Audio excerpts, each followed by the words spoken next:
بسم اللہ الرحمن الرحیم۔ فریدی پکوان فوڈ کیٹرنگ جو کہ کامرا گاؤں میں اوپن ہوا ہے، اس کی افتتاحی تقریب کی کچھ جھلکیاں میں آپ لوگوں کو دکھاتا ہوں۔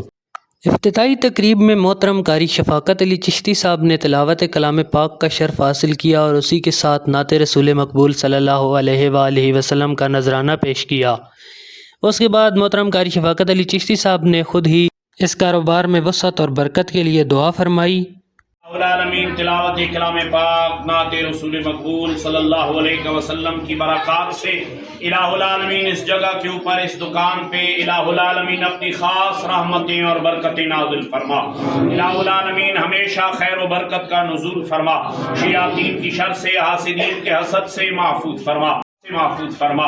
الہ العالمین ہمارے اس بچے نے نئے کام کا، کاروبار کا آغاز کیا ہے، الہی اپنی رحمت کے صدقے اپنے خاص فضل و کرم سے سرکار دو عالم صلی اللہ علیہ وسلم کی تجارت کا صدقہ الہ العالمین اس کے کام میں برکت عطا فرما، ہمیشہ اپنا سایہ کرم عطا فرما، اپنی خاص رحمتوں اور برکتوں کا نزول فرما۔ الہ العالمین سب بھائیوں کے کاروباروں میں برکت عطا فرما، سب کو رزق کے حلال طیب و طاہر وسیع عطا فرما، حرام کے لقمے سے ہم سب کو بالخصوص اس بچے کو ہمیشہ بھائی جہاں سے تشریف لائے الہ العالمین سب کا آنا اپنی بارگاہ میں قبول فرما، سب کی روزی رزق میں برکت عطا فرما، ہمارے پورے گاؤں پہ اپنا سایہ کرم عطا فرما۔